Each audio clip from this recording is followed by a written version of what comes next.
Yes, good morning, Amma. So today's concept is how to embed JavaScript into HTML code. అంటే ఏం కాదు, Java script కోడ్ని HTML కోడ్తో ఎలా లింక్ ఇవ్వాలి, లేకపోతే ఆ కోడ్లో ఎలా రాయాలి అనేది ప్రస్తుతం మన concept. How to embed Java script in HTML code. So మనం నిన్నే మీకు గత క్లాస్లో చెప్పాను, Java script CSS last unit మీకు చెప్పిన సిఎస్ఎస్ కోడ్ ఎక్కడ రాయాలంటే ప్రోగ్రాంలో హెడ్లో రాయాలి. కానీ జావా స్క్రిప్ట్ అనేది JavaScript can be written in CSS అయితే హెడ్లో రాయాలి. JavaScript can be written in head section. మన హెడ్ సెక్షన్లో రాయొచ్చు. అలాగే can be written in body section. అలాగే can be written in both.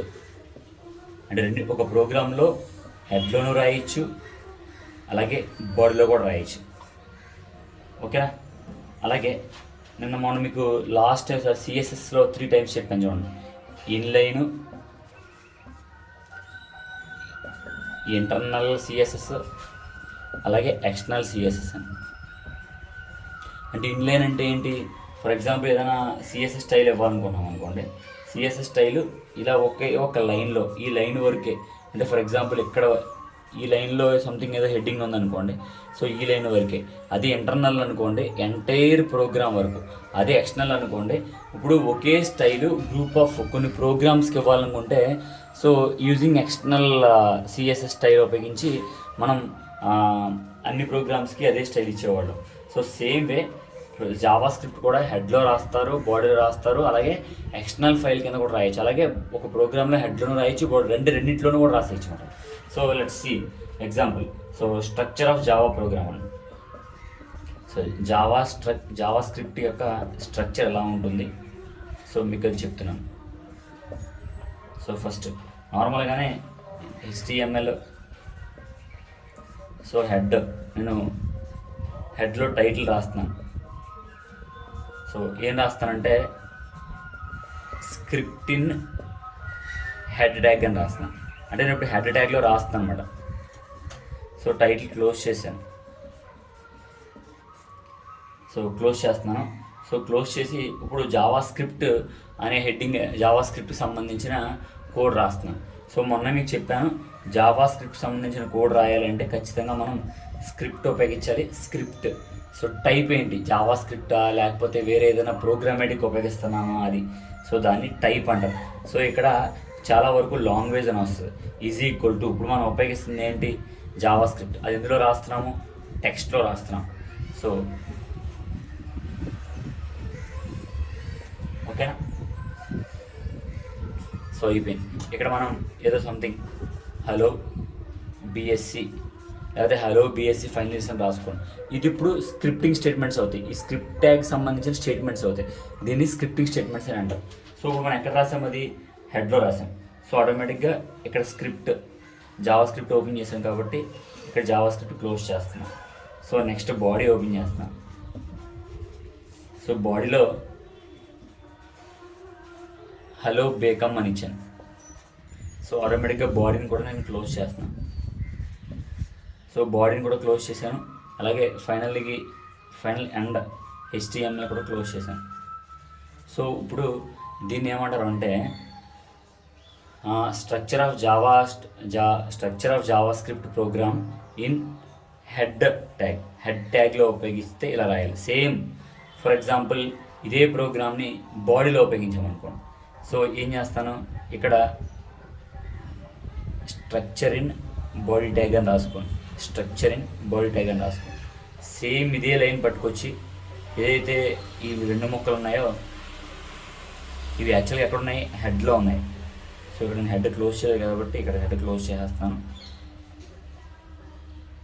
ఇక్కడ హెడ్ క్లోజ్ చేయాలి. యాక్చువల్గా ప్రీవియస్ ప్రోగ్రాంలో ఇక్కడ హెడ్ క్లోజ్ చేయాలి. సో ఏదైతే ఈ ఈ 2 లైన్స్ ఉన్నాయో ఇది ఈ 2 లైన్స్ పట్టుకొచ్చి బాడీలో పెడతాను, అంటే ఇక్కడ పెడతాను. సో ఇప్పుడు JavaScript in body tag, ఇందాక మీకు ఏం చెప్పాను, Java script in head tag చెప్పాను. సో సేమ్ కోడ్ పట్టుకొచ్చి నెక్స్ట్ ఏంటి, జావా స్క్రిప్ట్ హెడ్ ట్యాగ్లో రాయొచ్చు అని చెప్పాను, అలాగే బాడీ ట్యాగ్లో రాయొచ్చు అని చెప్పాను. సో రెండింటికి చెప్పాను. సో నెక్స్ట్ ఇంకోటి ఏంటి, హెడ్ ట్యాగ్లో రాయొచ్చు, బాడీ ట్యాగ్లో రాయొచ్చు, హెడ్ ట్యాగ్లో రాయొచ్చు, బాడీ ట్యాగ్లో రాయొచ్చు. సేమ్ ఇదే లైన్ పట్టుకొచ్చి, సేమ్ ఈ 2 లైన్లు పట్టుకొచ్చి హెడ్లో పెట్టండి, అయిపోయింది. అంటే సేమ్ యాజ్ ఇస్ ప్రోగ్రామ్. మళ్ళీ ఇందాక ఒక ప్రోగ్రామ్ చెప్పాను కదా, సేమ్ ఇదే పట్టుకొచ్చి మళ్ళీ బాడీలో పెట్టండి. అంటే ఒకసారి హెడ్లో పెట్టండి, ఒకసారి బాడీలో పెట్టండి, మళ్ళీ ఇంకొకసారి హెడ్లోనూ పెట్టండి, బాడీలోనూ పెట్టండి. సో దీన్ని ఇలా రాస్తే JavaScript structure is placed in head tag, body tag and both in head tag and body tag అని కూడా అంటారు. సో ఇదండి. సో అలా కాకుండాను JavaScript in external file అని అంటారు. అంటే మీకు ఎక్స్టర్నల్ సిఎస్ఎస్ గురించి చెప్పాను కదమ్మా. అంటే ఎక్స్టర్నల్ సిఎస్ఎస్ అంటే ఏంటంటే, ముందుగా ఒక సిఎస్ఎస్ కోడ్ రాసేసుకుని ఉంచుకొని అది అన్ని ప్రోగ్రామ్స్కి లింక్ ఇచ్చేస్తూ ఉంటాం. సో ఇది కూడా అంతే, ఇది కూడా సేమ్ అంతే. ముందు ఒక స్క్రిప్టింగ్లో ఒక జావా స్క్రిప్ట్ సంబంధించిన కోడ్ రాసుకుంటాం. సో ఒక ఫంక్షన్ రాసుకుంటాం, అంటే Java script in external file అని పెట్టుకున్నాం. Java script in external file. So ఏం చేస్తామంటే, ఫస్ట్ మనం ఒక కోడ్ రాస్తామండి. సో నేను ఒక ఫంక్షన్ రాస్తాను చూడండి, ఫంక్షన్ మెసేజ్ అని రాశాను.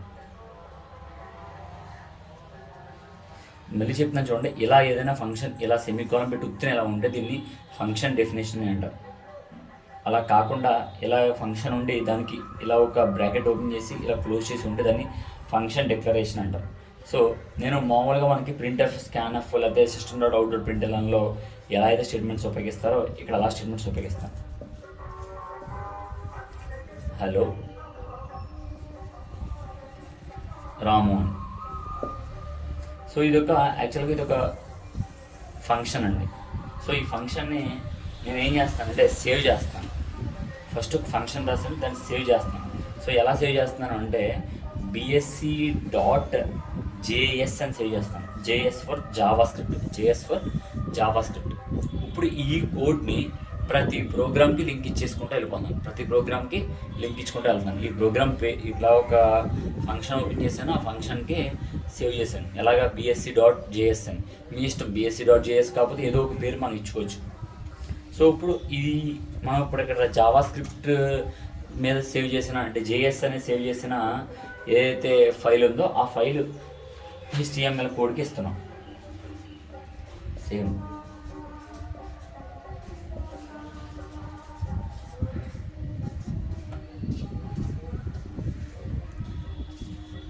హెడ్లో రాస్తున్నాను, అది script type is equal to.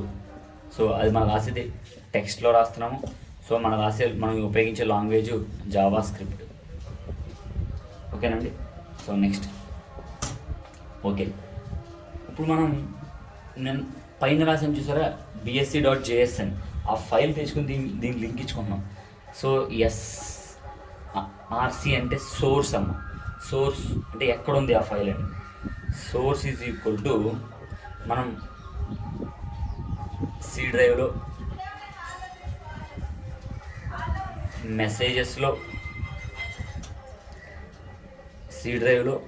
మెసేజెస్లో something ఇలాగా bsc.js అని ఉంది.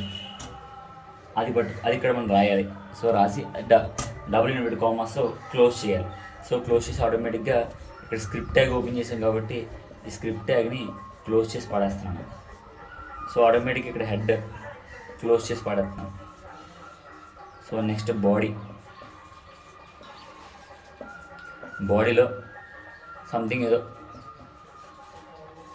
హలో రేష్మా అని రాసుకోండి. సో బాడీ ట్యాగ్ కూడా క్లోజ్ చేశాను.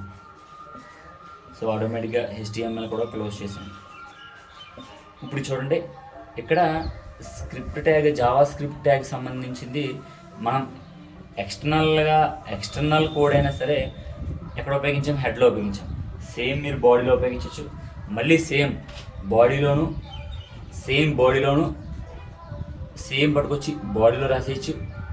మళ్ళీ సేమ్ హెడ్లోను రాయొచ్చు, సేమ్ బాడీలోనూ కూడా రాయొచ్చు. సో మొత్తం రకరకాల అన్నమాట. సేమ్ కోడ్ని రకరకాలుగా రాయొచ్చు. సో ఓకేనా? సో ఓకే, ఇప్పుడు మనకి ఏంటి అంటే ఏదైనా ఒక బటన్ నొక్కాలి. సంథింగ్ ఇలాగేదో ఒక బటన్ ఉండాలి. సంథింగ్ ఏదో ఇలా బటన్ ఉంది, క్లిక్, ఇలా ఒక బటన్ ఉంది. ఇది ఒక బటను, ఇలా స్క్వేర్ బటను. ఆ బటన్కి ఒక వాల్యూ ఏంటి అంటే క్లిక్. ఆ బటన్ పైన వాల్యూ ఏంటంటే క్లిక్. ఇలా క్లిక్ చేయగానే అప్పుడు మనకు వేరే పేజ్ ఓపెన్ అవ్వాలి, వేరే ఒక పేజ్ ఓపెన్ అవ్వాలి. సో అప్పుడు మనం కోడ్ ఎలా రాస్తాము అంటే సంథింగ్ ఇందా మనం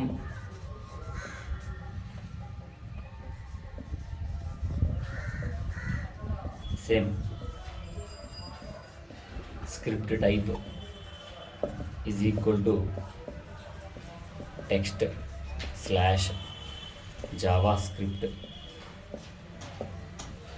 అండ్ రాసి source SRC is equal to ఇందాక సేమ్ bsc.js అని ఇచ్చాం కదా, సో అదే రాసుకోండి. దాన్ని కూడా $. ప్రతి వాల్యూ గుర్తుపెట్టుకోండి, ప్రతిదీ వాల్యూవే. ఈ వాల్యూస్ అన్నీ కూడా $లోనే పెట్టాలి. సో ఆటోమేటిక్గా స్క్రిప్ట్ని క్లోజ్ చేస్తాం. ఇప్పుడు చూడండి, ఇది ఒక వెబ్ పేజ్. యాక్చువల్గా మనం ఏదైనా క్లిక్ చేస్తే ఆ వెబ్ పేజ్ వచ్చేటట్టు మనం రాసుకుంటున్నాం కాబట్టి హెడ్ని నేను క్లోజ్ చేస్తున్నాను. సో ఈసారి బాడీ ఓపెన్ చేసాను. సో మనం చూడండి, submit button, reset button, cancel button, full name, లేకపోతే ఫస్ట్ నేము, లేదా ఏదైనా టెక్స్ట్ రాయడానికి ఉపయోగించే అన్నిటికి వాటిని ఏమంటారు అంటే ఫామ్ అని అంటారు. ఫామ్ ట్యాగ్ ఉపయోగిస్తాను. ఫామ్ ట్యాగ్ ఉపయోగిస్తాను బాడీలో, form tag. So form. So చూడండి,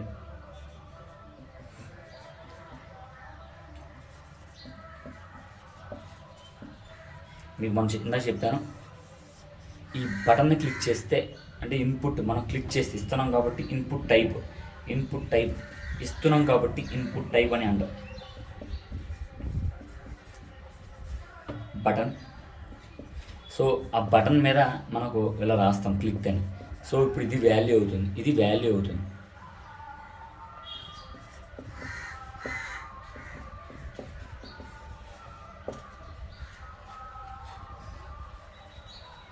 సో అది ఒకసారి క్లిక్ చేస్తే ఒకసారి క్లిక్ చేస్తే అప్పుడు మనకి వచ్చేయాలి. ఏంటి ఇందా మీకు ఏం చెప్పాను, ఫంక్షన్ మెసేజ్ అని చెప్పి ఒక ఫంక్షన్ తీసుకున్నాను కదా, సేమ్ అదే వచ్చేయాలి. ఫంక్షన్ మెసేజ్ అనే ఫంక్షన్ డిస్ప్లే అవ్వాలి. సో ఆటోమేటిక్గా ఫామ్ని క్లోజ్ చేస్తున్నాను, అలాగే ఆటోమేటిక్గా బాడీని క్లోజ్ చేస్తున్నాను, అలాగే HTML క్లోజ్ చేస్తున్నాను. సో మనం చూడండి, ఫస్ట్ మనకి నార్మల్గా ఏదైనా ఒక వెబ్ బ్రౌజర్ ఓపెన్ అవుతుంది.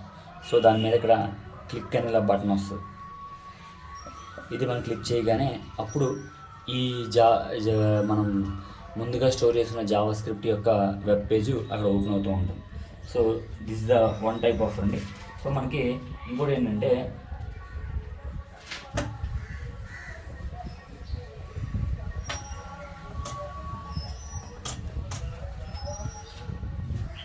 మనకి జావా స్క్రిప్ట్ అనేది కేస్ సెన్సిటివ్ అండి. Java script is an case sensitive అండి. అంటే మనం స్మాల్ లెటర్లో రాయొచ్చు, క్యాపిటల్ లెటర్లో రాయొచ్చు, మన ఇష్టం అండి. సో అలాగే జావా స్క్రిప్ట్ స్టేట్మెంట్స్ అన్నీ కూడా సేమ్ మన జావా లాగే సెమీకోలంతో ఎండ్ అవ్వాలండి. సెమీకోలంతో ఎండ్ అవ్వాలి. అలాగే ఇందాక మీకు చెప్పాను చూడండి, ఫంక్షన్ మెసేజ్ అని చెప్పి ఇలా కర్లీ బ్రాసెస్ పెట్టని చూసారా. సో మనకి జావా స్క్రిప్ట్లో మధ్యలో బ్లాక్ ఆఫ్ కోడ్ కదా, మధ్యలో రాస్తామా లేదా, black of code should be in the curly braces. Black of code should be in the curly braces. అలాగే మనం ఏదైనా ఒక వేరియబుల్స్ డిక్లేర్ చేసామనుకోండి, సో వేరియబుల్స్ డిక్లేర్ చేసాం. సో మీకు చూడండి సీలో కానీ జావాలో కానీ సో ఇవి ఒక కీవర్డ్స్ కదా, ఇవన్నీ కీవర్డ్స్ కదా, ఇంటు, క్యారెక్టరు, ఫ్లోటు, ఇవన్నీ కీవర్డ్స్ కదా. సో ఇది వేరియబుల్, దీన్ని వేరియబుల్ అంటారు, దీన్ని వేరియబుల్ అంటారు, దీన్ని వేరియబుల్ అంటారు. సో నువ్వు ఏ జావా స్క్రిప్ట్లో కూడా నువ్వు ఏ వేరియబుల్ వాడినా ఖచ్చితంగా యూజింగ్ కీవర్డ్స్ వాడాలి. అంటే కీవర్డ్స్ ఇవి అంటే 32 సీలో 32 ఉంటాయి, జావాలో అయితే 51 to 52, 53 అలా ఉంటాయి. సో 48 to 52 ఉంటాయి. అంటే ఒక 3 ఎన్నో ఇంకా ఫైండ్ అవుట్ చేయలేదు కాబట్టి సో నార్మల్గా ఖచ్చితంగా వేరియబుల్ పక్కన కీవర్డ్ ఉండాలి, కీవర్డ్ ఉండాల్సిందే. నెక్స్ట్ మనం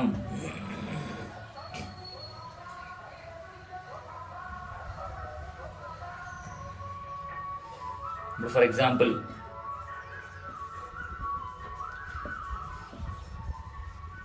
ఫంక్షన్ మెసేజ్ అని ఇచ్చాం, ఇలా ఒకటి రాసాం, ఇక్కడ ఏ కామా బి అని రాసాం. సో ఇప్పుడు వీటిని ఏమంటారంటే పారామీటర్స్ అని అంటారు.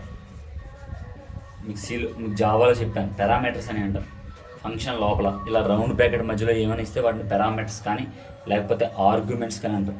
చూడండి మీరు రాశారు function with argument, function without argument, function with parameters, function without parameters, ఇలా రకరకాలుగా ఉంటుంది, సీలో ఉంటాయి.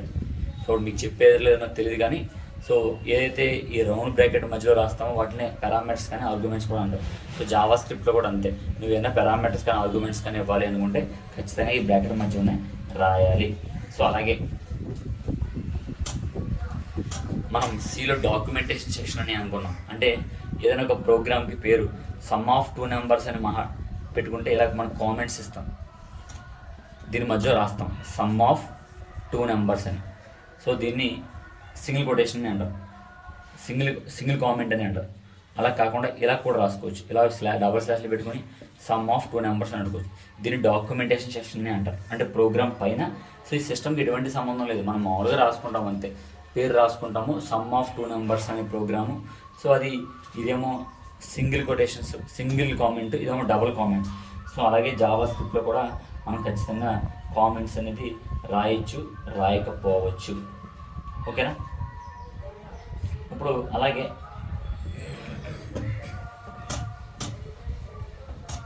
సో 1-2 సార్లు కానీ అర్థం కాకపోతే అడగండి, చెప్తాను.